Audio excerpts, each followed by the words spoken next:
ቴህራንና ቴል አቪቭ ዛሬ የሚሳኤል ናዳ እርስ በርስ ሲያደርጉ ውለዋልኝ። ከባድ የሆነ ፍልሚያም እንደነበር ተሰምቷል። ይህ ምን ማለት ነው የሚለውን እንመለከታለን። ሁለተኛው አሜሪካም ታድና ፓትሪዮት ሚሳኤል መከላከያዎችን ለመላክ እያሰበች ነው። ይህስ ምን አንድምታ አለው በጦርነቱ ላይ?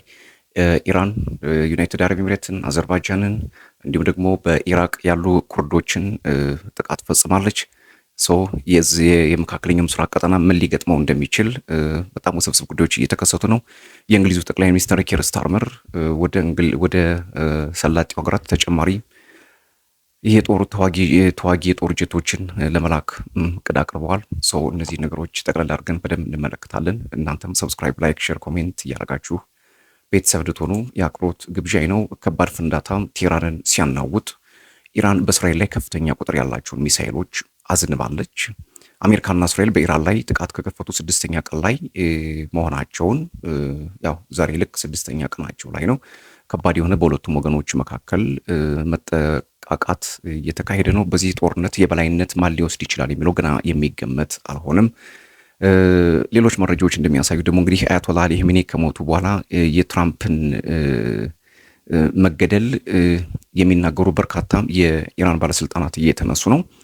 ብለድ ባይ ብለድ የሚሉት ነገር አላቸው። የፈሰሰው ደም የአያቶላህ ደም ኻሜኒ የአያቶላህ ኻሜኒ ደም ፈሱ አይቀርም፣ ትራምፕም ደማቸው ይፈሳል የሚሉ የኢራን ፖለቲከኞች እየተነሱ ነው።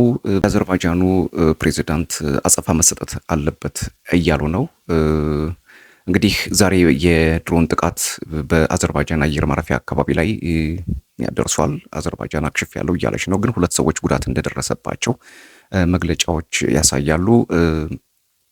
ኢራንና አርሜኒያን በምታዋስነው የአዘርባይጃኗ ግዛት ናክቺቫን አካባቢ እንደነበር ጥቃቱ የደረሰው በዚህ ቦታ ነው። የአዘርባይጃን ውጭ ጉዳይ ሚኒስትር በወጣው መግለጫም አንድ ድሮን በናክቺቫን ራስ ገዝ ሪፐብሊክ የሚገኘውን የአየር ማረፊያ ተርሚናል ህንፃ መጥቷል። ሌላው ድሮን ደግሞ በሻካራባድ መንደር በሚገኝ ትምህርት ቤት አቅራቢያ ወድቋል ብሏል። ቀጠናው አሁንም የሰላጤው ሀገራት ኢራን ጎረቤቶቿን ጨምራ በጣም ወደ ሰፊ ጦርነት እንደገባች የሚያሳይ ነው። በተባበሩት አረብ ኤሚሬትም ከባድ የሆነ የሚሳኤልና የድሮን ናዳም ደርሷል። እንግዲህ ከባድ ፍንዳታዎች በቴህራን ላይ ታይቷል። ከባድ ጭስ በተለያዩ የሀገሪቱ ከተሞች መታየታቸውንም የቢቢሲ ዘገባ ያሳያል። ዛሬ ጠዋት በተፈጸመው ጥቃቶች ምክንያት የዋና ከተማ አብዛኛው ሰማይ በጥቁር ጭስ ተሸፍኖ የሚታይ ሲሆን ከቴህራን በስተምዕራብ የምትገኘው ካራጅ ከተማ በድጋሚ በእስራኤልና በአሜሪካ ጥቃት ጉዳት ደርሶባታል። በተመሳሳይ ኢራን ከፍተኛ ቁጥር ያላቸው ሚሳኤሎችን ወደ እስራኤል መተኮሷን የእስራኤል ጦር ሰራዊት አስታውቋል። ሚሳኤሎቹ ለማክሸፍ ጥረት እያደረገ መሆኑንም አስታውቋል። ነገር ግን ምን ያክል ጉዳት እንደደረሰ እስካሁን ድረስ እስራኤል መረጃ አልሰጠችም። የተባበሩት ዩናይትድ አረብ ኤሚሬት ዛሬ የተወነጨፉባትን 6 ባላስቲክ ሚሳኤሎችን እና 131 ድሮኖችን ማክሸፏን የአገሪቱ መከላከያ ሚኒስቴር አስታውቋል። 1 ሚሳኤል እና 6 ድሮኖች ግን አገሪቱ ውስጥ መውደቃቸውን መከላከያ ሚኒስቴሩ ከመናገር አልሸሸገም። የተባበሩት አረብ ኤሚሬቶች መንግስት ግልጽ የሆነውን የኢራን ጥቃት ከተጀመረበት ቅዳሜ ዕለት አንስቶ 196 ባላስቲክ ሚሳኤሎች ወደ አገሪቱ መወንጨፋቸው አስረድቷል። 8 ክሩዝ ሚሳኤሎች ደግሞ እንደተለዩና እንደወደሙ መረጃም ይፋ አድርጓል። በዚህ ውስጥ እንግዲህ በምነግራችሁ መረጃ ውስጥ ምን ያክል ኢራን ኃይሏን እያሳየችና እየተጠቀመች ነው፣ ግን ይሄ የልክ ኃይል በጦርነት ውስጥ ይሰራሉ የሚለውን ደግሞ መረዳት ያስፈልጋል ብዬ ነው የማስበው። የተባበሩት አረብ ኤሚሬቶች ውስጥ በተፈጸመው ጥቃት የፓኪስታን፣ ኔፓል፣ ባንግላዴሽ ዜግነት ያላቸው ሰዎች መጎዳታቸው እንዲሁም 94 ሰዎች መቁሰላቸው ተሰምቷል። የእስራኤል ጦር በበኩሉ አገሪቱን ኢላማ ያደረጉ ተከታታይ የኢራን ሚሳኤሎች መወንጨፉንና ወደ አገሪቱ እየመጡ መሆኑን እንደለየ ገልጿል። አሁን ከዚህ ከምድር ውጊያ ተሻግረው የለም አይደለ አየሩ ላይ የሚያደርጉት ውጊያ በጣም ሰፊ ነው። ዛሬ ኢራን ወደ እስራኤል የላከችው ነገር የወፍ መንጋ ነው የሚመስለው ሚሳኤሉ ማለት ነው። በዚህ አካባቢ ያሉ የተለያዩ ሀገራት ደግሞ በተለይ ደግሞ ምዕራባውያኑ የጣሊያን መከላከያ ሚኒስቴር ሀገራቸው ቆጵሮስን ለመከላከል እንግዲህ በባለፈው ታስታውሳላችሁ ቆጵሮስ ላይ ጥቃት ደርሷል። የአውሮፓ ህብረት አባል የሆነችው ቆጵሮስ በዩናይትድ ኪንግደም ጦር ሰፈር ላይ የድሮን ጥቃት መፈጸሙን ተከትሎ በርካታ የአውሮፓ ሀገራት ደሴቲቱን ለመጠበቅ እንግዲህ የባህር ኃይል መላክ ጀምረዋል። ውጥረቱ አሁን ከእስራኤል አሜሪካና ኢራን አልፎ ወደ አትላንቲካውያን ወይም ደግሞ ወደ ምዕራባውያን እየገባ ነው ማለት ነው። የፈረንሳይ፣ የስፔን፣ የኔዘርላንድ የባህር ኃይሎች እንግዲህ ወደዛ ለመጠጋት አስቧል። ግን ትናንትና ታስታውስ ከሆነ የስፔን ጠቅላይ ሚኒስትር ፔድሮ ሳንቼስ በዚህ ጦርነት አንሳተፍም ብሎ ነበር። አሁን ደግሞ ምናልባት ወደ እርሳቸው ቀስቱ የዞረ ይመስላል። ሰው ምን ሊሆን እንደሚችል መረዳት ያዳግታል። የባህር ኃይሎቹ ስምሪት በመጪዎቹ ቀናት ውስጥ እንደሚከናወኑ ሀገራቱ ነው የተናገሩት። የፈረንሳይ መንግስትም ተመሳሳይ እርምጃ እንደሚወስድ አስታውቋል። የፈረንሳይ ፕሬዚዳንት ኢማኑኤል ማክሮን ከጣሊያንና ግሪክ መሪዎች ጋር የስልክ ንግግር አድርገዋል። ጦራቸውን ወደ ቆጵሮስ ለመላክ እንደተስማሙም የፕሬዚዳንቱ ጽህፈት ቤት ነው ያስታወቀው። ይህ በእንዲህ እንዳለ ከደቂቃዎች በፊት በሜዲትራኒያን ደሴት በምትገኘው ቆጵሮስ ውስጥ የዩናይትድ ኪንግደም ጦር ሰፈር ባለበት አክሮቲሪ ጥቃት ሊፈጽም እንደሚችል የሚገልጽ የማስጠንቀቂያ ደወልም ተሰምቷል። እንግዲህ ኢራን በአራቱም አቅጣጫ ብንል ይሻላል ተጠምዳለች ማለት ነው። በአራቱም አቅጣጫ ከባድ የሆነ የሚሳይል የድሮን እንዲሁም ደግሞ የባላስቲክ ሚሳይሎችን እየላከች ነው። የኢራን መንግስት በበኩሉ አሜሪካና እስራኤል የሲቪሊያን አካባቢዎችን ኢላማ አድርገዋል ሲል መክሰሱን ቀጥሎበታል።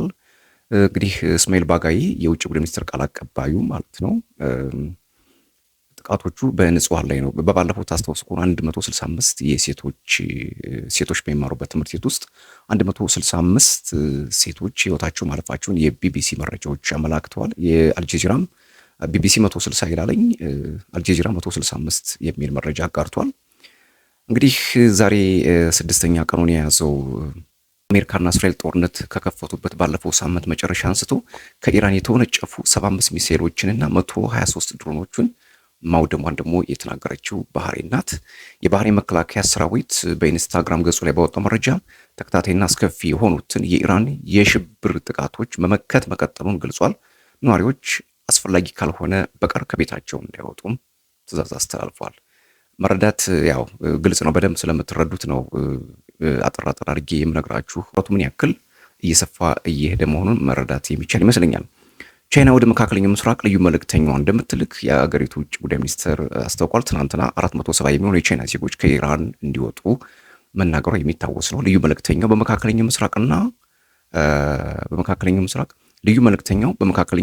እስራኤልና አሜሪካ ከኢራን ጋር የጀመሩት ጦርነት ያሸማግላሉ ተብሎም እየተጠበቀ ነው። እንግዲህ ቻይና ለምንድነው ወደ ሽምግልና የገባችው? የሆርሙዝ ሰርጥ ተዘግቷል። በሆርሙዝ ሰርጥ ላይ የሚተላለፈው ነዳጅ ደግሞ የግድ ቻይና ልታገኘው የሚገባ ጥቅም ስለሆነ ሩሲያም ከዚህ ጦርነት ትጠቀማለች ብሎ ለመደምደም ቢያስቸግርም አንድ የአልጀዚራ ጸሐፊ ግን ከዚህ ጦርነት ታተርፋለች ነው የሚለው።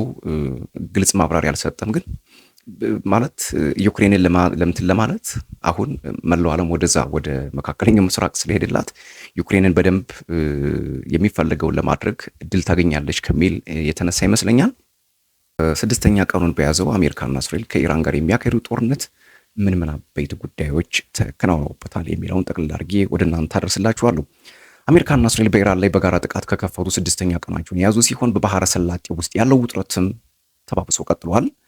ኢራን የባህረ ሰላጤ ሀገሮች ላይ የምትፈጽመውን ጥቃት በመቀጠል በባህሬንና በኳታር ፍንዳታዎች መሰማታቸው ተዘግቧል። የአዘርባይጃን የውጭ ጉዳይ ሚኒስትር የኢራን ድሮኖች ጥቃት መፈጸማቸውንና 2 ሰላማዊ ዜጎች መቁሰላቸውን አስታውቋል። አንደኛው የአየር ማረፊያ ተርሚናል ህንፃ ላይ ሲወርቅ፣ ሌላኛው ደግሞ በትምህርት ቤቶች ህንፃ መውደቁን ግልጽ አድርጓል። ይህ በእንዲህ እንዳለ የኢራን መንግስት ቴሌቪዥን በባህረ ሰላጤ ውስጥ ያለ አንድ የአሜሪካ ነዳጅ መርከብ በኢራን ባህር ኃይል ጥቃት እንደደረሰበትና በእሳት እንደተያያዘ ገልጿል። ይህ የሆነው የዩኬ የባህር ኃይል ድርጅት አንድ ነዳጅ ጫኝ መርከብ በኩዌት የባህር ዳርቻ ላይ መመታቱን ካስታወቀ በኋላ ነው።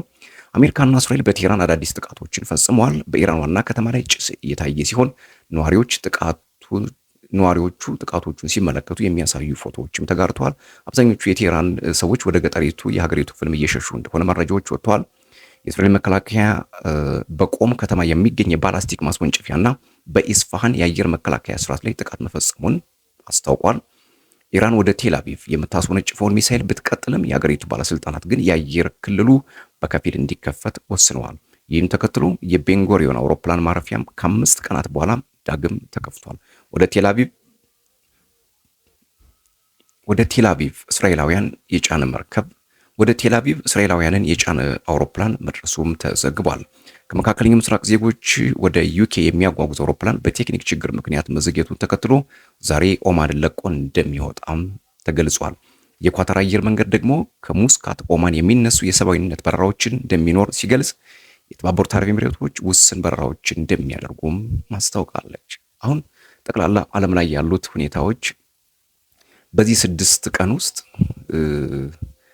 ከኢራን ጎን የነበሩትኝ ሰሜን ኮሪያ፣ ቻይና፣ ሩሲያ የተፈተሩበት፣ አሜሪካና እስራኤል ይበልጥ የተጠናከሩበት፣ መላው ዓለም ወደ የት ሊሄድ ይችላል የሚል የሰላጤውን ጦርነት እየተከታተለ ያለበት፣ የዶናልድ ትራምፕ አስተዳደር ከኮንግረሱ ከባድ የሆነ ተቃውሞ የደረሰበት፣ ማርኮ ሩቢዮ በዚህ ጦርነት ውስጥ የአሜሪካ የውጭ ጉዳይ ሚኒስትር ማለት ነው። በዚህ ጦርነት ውስጥ አሜሪካ እየተበለጠች እንደሆኑ ጭምጭምታ ማሳየታቸው በቴልአቪቭ እና በዋሽንግተን መካከል ቁጣን መቀስቀሱ፣ ኢራን በከፍተኛ ቁጣ በኩርድ ታጣቂዎች ላይ በኢራቅ በሚገኙና በድንበሮቻቸው መካከል በሚገኙ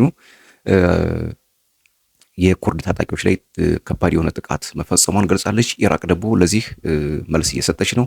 ቱርክ ትናንትና ስለደረሰባት ጉዳት አብራርታለች። ወደ መልስ ምትም ለመሄድ እየተንደረደረች መሆኑን መረጃ ሰጥታለች። የሰላጤው ሀገራት ነውጥ ምን ሊሆን ይችላል የሚለውን በደንብ መርዳት ያስፈልጋል። ሌላው ዩኬ ሴንዲንግ ፎር ኤክስትራ ታይፉን ጄትስ ቱ ኳታር፣ ዩናይትድ ኪንግደም ወደ ኳታር ተጨማሪ 4 ተዋጊ ጀቶችን ለመላክ አስባለች። ኬር ስታርመር እንግዲህ በሰጡት መግለጫቸው ወደ ኳታር ሊሄዱ እንደሚችሉ ነው መግለጫ የሰጡት። ብሪቴን ኮሽስ ሪስፖንስ ቱ ዘ ኢራን ክራይሲስ ኤንድ ድሮን አታክ ኦን ኢትስ ኪ ሚሊታሪ ቤዝስ ኢን ሳይፕረስ ላይ እንግዲህ ጥቃት ከተፈጸመባት በኋላ ከባድ የሆነ ተሳትፎም እያደረገች ጥንቃቄም እያደረገች የአጸፋ መልስም እየሰጠች ትገኛለች። አሁን አውሮፓውያን አብዛኞቹ የአውሮፓ ሀገራት አንገባም ሲሉ የነበሩት የባህር መርከቦች የጦር መርከቦቻቸውን ወደ ቀጠናው እያስጠጉ ነው። አንድምታውን በቀላሉ ማየት የለብንም። በተለይ ፖለቲካዊ አንድምታዎቹ ምንድናቸው? በኢራን የአገዛዝ ስርዓት ለውጥ እስከ ማምጣት ድረስ የሚዘልቅ አካሄድ ነው እየሄዱ ያሉትኝ 50 ሺህ የአሜሪካ ወታደሮችንና ግዙፍ የሆነ ወደ 250 የሚጠጉ ተዋጊ ጀቶችን በማሰለፍ በኢራን ሪጂም ቼንጅ ለማምጣት የታሰበ የፖለቲካ ስሌት ነው። ሌላው እንግዲህ አሜሪካም ታድ እና ፓትሪዮት የተባሉ ዘመናዊ መከላከያ የሚሳኤል መከላከያ መሳሪያዎችን ለመላክ አስባለች። እነዚህ እንግዲህ ከደቡብ ኮሪያ ወደ መካከለኛው ምስራቅ ለማዞርም እያሰበች ነው። ይህ የሆነው የአሜሪካና እስራኤል በጋራ የሚያካሂዱት ወታደራዊ ዘመቻ 6ኛ ቀኑን በያዘበት ቀን ወቅት ነው። የዝውውሩ ዓላማ እንደተባበሩት አረብ ኤምሬትስ ያሉ የባህረ ሰላጤው አጋሮችን ለመጠበቅ ሲሆን ኤምሬትስ እስካሁን ከተተኮሱባት ወደ 196 ከሚደርሱ ሚሳኤሎች ውስጥ 172ቱን እንዲሁም ከ812 ድሮኖች ውስጥ 755ቱን አክሽፌያለሁ ብላለች። ሆኖም ጥቃቱ በዚህ መልኩ የሚቀጥል ከሆነ አሜሪካ ሚሳኤሎቿን የሚያከሽፉ ተተኳሾችን ኢንተርሴፕተርስ ሊያልቁባት ይችላል የሚል ስጋትም እየተፈጠረ ይገኛል። የደቡብ ኮሪያው መገናኛ ብዙሃን እንደዘገበው ፔንታጎን የሚከተሉት ንብረቶችን ለማንቀሳቀስ ማለት በደቡብ ኮሪያ የሚገኙ ንብረቶችን ለማንቀሳቀስ ጥረት እያደረገች ነው። በደቡብ ኮሪያ ከሚገኙት የአሜሪካ ጦር ዩኤስኤፍኬ የፓትሪዮት ሚሳይል ባትሪዎች በፈረንጆቹ ሰኔ 2025 8 የፓትሪዮት ባትሪዎችና ከ50 በላይ ወታደሮች በኢራን የኒውክሌር ጣቢያዎች ላይ ጥቃት ከመፈጸሙ በፊት ለጊዜው ወደ መካከለኛው ምስራቅ ተልከው በጥቅምት ወር መመለሳቸው ይታወሳል። እንግዲህ ታላላቅ የጦር መርከቦች መጠጋታቸው የሚታወስ ነው። በጎን እየተደራደሩ በጎን የጦር መርከቦቻቸውን ሲልኩ መክረማቸው ዶናልድ ትራምፕ ይታወሳል። አሁን ደግሞ በደቡብ ኮሪያ ያላቸውን ዘመናዊ መሳሪያዎችን ወደዚህ ያስጠጉ ነው። ይሄ ፖለቲካዊ አንድምታው ቀላል አይደለም። there is something hidden አንድ ስውር ከባድ የሆነ ጦርነት አለ ማለት ነው። አያቶላዎቹ አሁን ከአያቶላ ሞት በኋላ የበቀል ስሜታቸው በጣም ኢራናውያን ተነሳስተዋል። የዶናልድ ትራምፕን ለመግደልም ጽኑ ፍላጎት እንዳላቸው እየተናገሩ ነው የሚገኙት። ይሳካል አይሳካም የሚለውን አብረን እናየዋለን። እንግዲህ ሰብስክራይብ፣ ላይክ፣ ሼር፣ ኮሜንት እያደረጋችሁ እነዚህ አይነት መረጃዎችን ታገኛላችሁ። ሰላም